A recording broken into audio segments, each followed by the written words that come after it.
اس عورت کے بارے میں جو فوت ہو گئی تھی یہ بات کر دی کہ اس کا تو کریکٹر ہی صحیح نہیں تھا، اس کا تو کریکٹر ہی برا تھا۔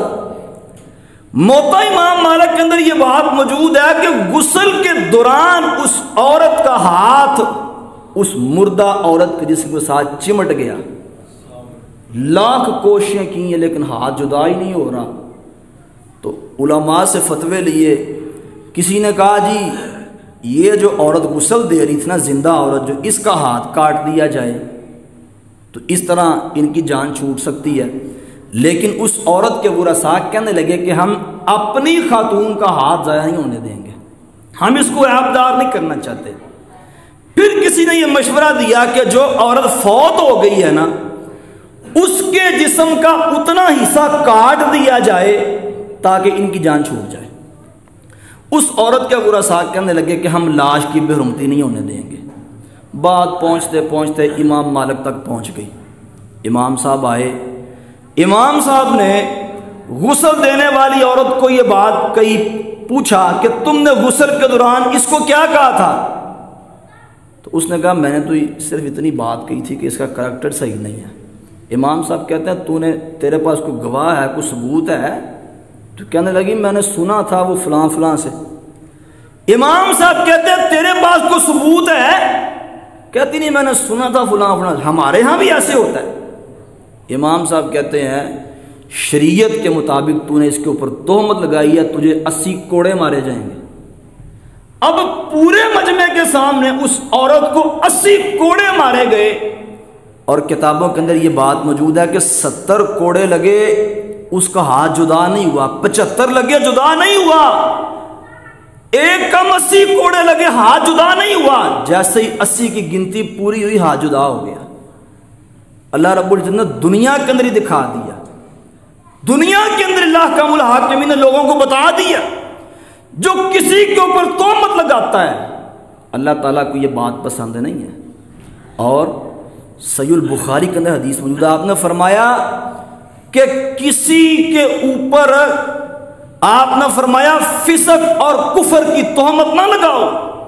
ہمارے ہاں کیا ہے، ممبر پہ کھڑے ہو کے مولوی صاحب کفر کے فتوے بانٹ رہے ہوتے ہیں، یا دکان پہ بیٹھا شخص اپنے دوسرے مسلمان بھائی کے لیے ایسی بات کر رہا ہوتا ہے، وہ یار یہ تو جھوٹا آدمی ہے، فاسق آدمی ہے، بدکار آدمی ہے، پتہ نہیں کیا کیا، اور ممبر پہ کھڑے ہو کے مولوی صاحب کفر کے فتوے بانٹ رہے ہوتے ہیں۔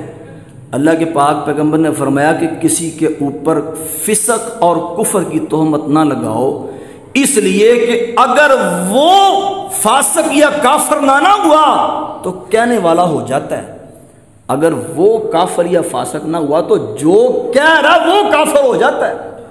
آؤ آخری بات کر کے اپنی بات کو سمیٹوں۔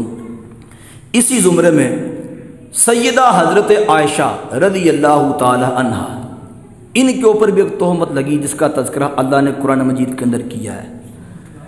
سیدہ حضرت عائشہ رضی اللہ تعالی عنہا فرماتی ہیں اللہ کے پاک پیغمبر علیہ الصلاۃ والسلام جب کسی جنگ کے لیے جاتے، غزوے کے لیے، یا آپ سفر پہ جاتے نا، آپ اپنی ازواج کے درمیان قرہ ڈالتے، قرہ اندازی کرتے، جس بیوی کا نام نکلتا آپ اس بیوی کو اپنے ساتھ سفر میں لے جاتے۔ فرماتی ہیں ایک غزوے کے دوران اللہ کے پاک پیغمبر نے رخصت ہونے سے پہلے قرہ ڈالا، میرا نام نکل آیا، میں اللہ کے پاک پیغمبر کے ساتھ اس سفر پر روانہ ہو گئی۔ فرماتی ہیں رحمت کائنات علیہ الصلاۃ والسلام جنگ سے فتح یاب ہو کے واپس لوٹ رہے تھے، تو اللہ کے پاک پیغمبر نے ایک جگہ پہ پڑاؤ ڈالا، آپ نے ایک جگہ پہ قیام کیا، لشکر کو ٹھہرایا، اور تھوڑی دیر رکنے کے بعد اللہ کے پاک پیغمبر نے وہاں سے لشکر کو کوچ کرنے کا حکم دیا۔ فرماتی ہیں کہ میں نے یہ سوچا کہ لشکر بہت بڑا ہے تو ان کے کوچ کرنے کی جو تیاری ہے اس پہ ٹائم لگ جائے گا، تو کیوں نہ میں قضائے حاجت سے فارغ ہوا ہوں۔ کہتی ہیں میں اپنے خیمے سے نکلی اور میں لشکر سے دور، رات کا اندھیرا تھا، کہتی ہیں میں لشکر سے دور چلی گئی، قضائے حاجت سے فارغ ہو کے آئی تو دیکھا کہ آدھا قافلہ جو نا وہ نکل چکا تھا، ابھی آدھا قافلہ پیچھے باقی تھا۔ کہتی ہیں میں اپنے اونٹ پہ سوار ہونے لگی، اونٹ کے اوپر ہودج قائم تھا جس کے اندر خواتین کو رکھا جاتا تھا، اور اس وقت پردے کی آیات نازل ہو چکی تھی۔ فرماتی ہیں کہ میں نے جب اونٹ پہ سوار ہونے لگی میں نے اپنے گلے کو ٹٹولا تو دیکھا کہ میرا قیمتی ہار جو یمن سے آیا تھا میرا وہ ہار گم ہے، میرے گلے میں ہار ہی نہیں ہے۔ تو کہتی ہیں میں دوبارہ وہاں سے نکلی، ہار بڑا قیمتی تھا۔ کہتی ہیں میں دوبارہ وہاں سے نکلی اپنے ہار کو تلاش کرنے کے لیے کہ جس جگہ پہ میں قضائے حاجت کے لیے گئی تھی شاید رستے میں کہیں گر گیا ہو۔ کہتی ہے میں دیکھتی جا رہی ہوں، تلاش کرتی جا رہی ہوں، لیکن ہار نہیں مل رہا۔ اب یہاں سے ایک مسئلہ واضح ہو رہا ہے کہ زیورات پہننا خواتین کا خاصہ ہے، خواتین زیورات پہن سکتی ہیں، یہ مسئلہ یہاں سے واضح ہو رہا ہے۔ فرماتی ہیں کافی تگ و دو کے بعد، کوشش کے بعد مجھے وہ ہار مل گیا، لیکن مجھے نا دیر ہو چکی تھی۔ کہتی ہیں میں وہ ہار لے کے جب اپنی قیام گاہ کی طرف آئی تو دیکھا قافلہ رخصت ہو چکا تھا۔ وہ لوگ کہ جن کی ڈیوٹی تھی، جن کی ذمہ داری تھی کہ میرے ہودج کو پکڑ کے اونٹ کے اوپر رکھنا ہے، چونکہ اس وقت جو عورتیں ہوتی تھیں ان کے جسم دبلے پتلے ہوتے تھے، کیونکہ اس وقت خوراک اتنی زیادہ نہیں ملتی تھی کھانے کے لیے، تو جسم کمزور سے ہوتے تھے۔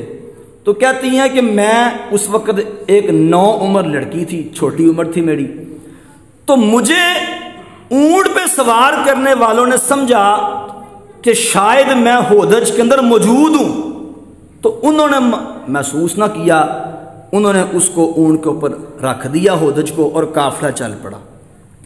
کہتی ہے میں اپنے قیام گاہ میں آئی تو دیکھا قافلہ وہاں سے جا چکا تھا۔ اب قریب اندھیرا تھا سارا، کوئی آواز سننے والا نہیں تھا، کوئی جواب دینے والا نہیں تھا۔ میں چپ کر کے وہیں پہ بیٹھ کے جہاں پہ میرا قیام تھا، اور دل میں یہ بات تھی کہ بہت جلد اللہ کے پاک پہ میرے کو میری غیر حاضری کا پتہ لگ جائے گا، آپ کسی کو بھیجیں گے اور مجھے یہاں سے آ کے لے جائیں گے۔ کہتی ہیں میں وہاں پہ بیٹھی، اور بیٹھے بیٹھے مجھے نیند آ گئی، میں سو گئی۔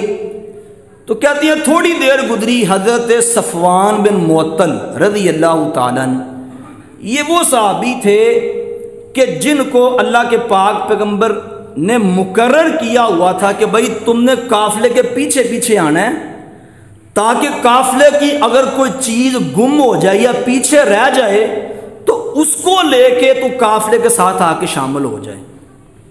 کہتی ہیں صفوان بن معطل آئے تو چونکہ پردے کی آیات جب نازل نہیں ہوئی تھی اس وقت انہوں نے مجھے دیکھا ہوا تھا۔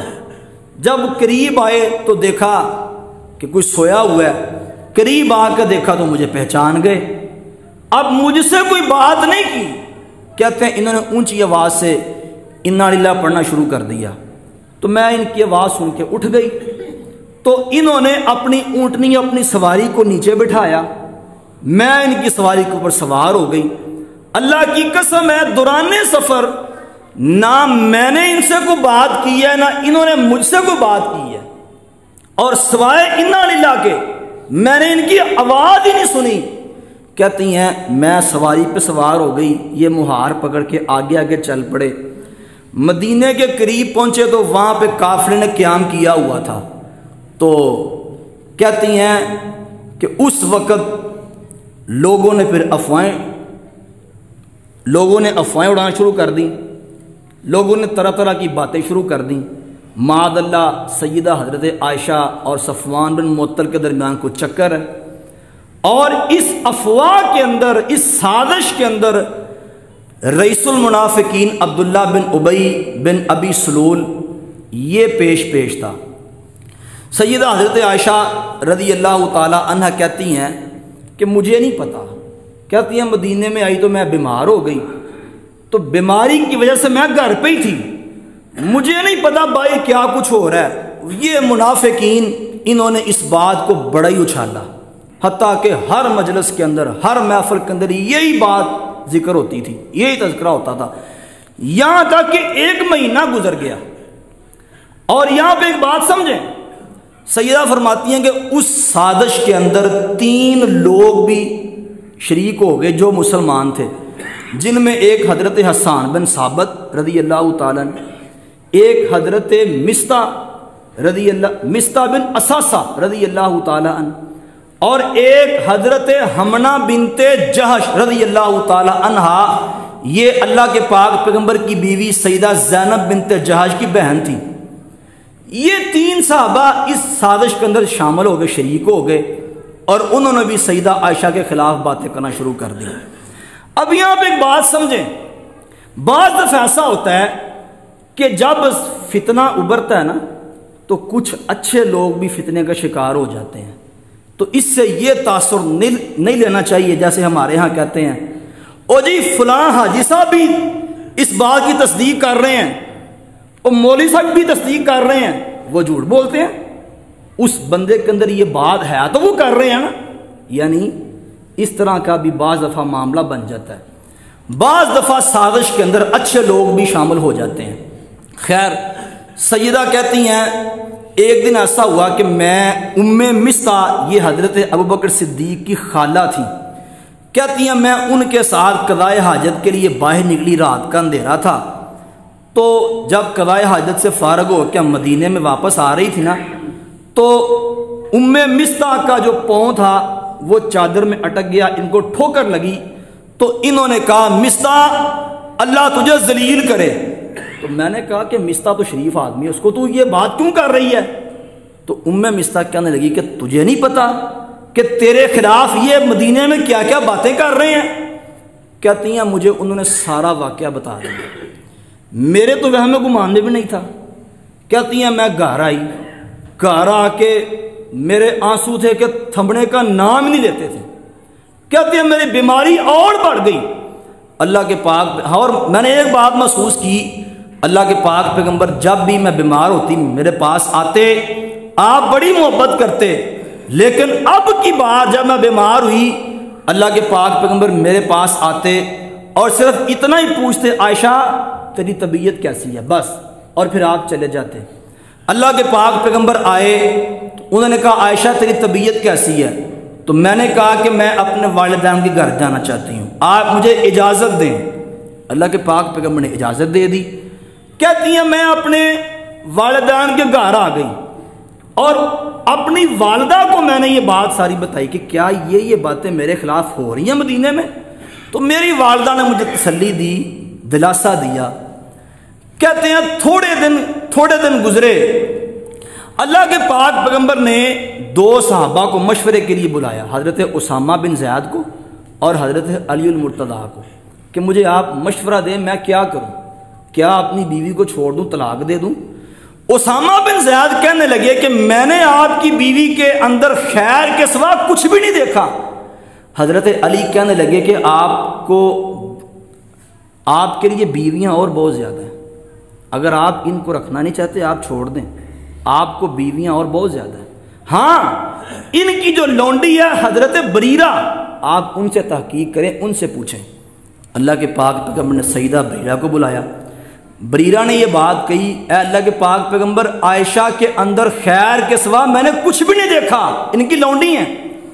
ہاں ایک بات ضرور ہے، چھوٹی عمر کی ہیں، ابھی آٹا گوندتی ہیں، آٹا گوندتے گوندتے سو جاتی ہیں، بکری آتی ہے اور آٹا سارا کھا جاتی ہے، یعنی صرف یہ میں نے چیز نوٹ کی ہے، اس کے سوا میں نے کچھ بھی نوٹ نہیں کیا۔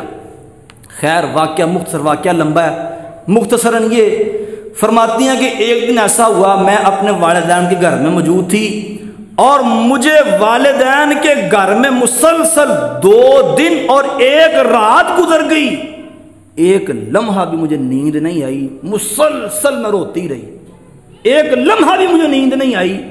اللہ کے پاک پیغمبر میرے بابا کے گھر میں آئے اور میرے پاس آ کے بیٹھ گئے۔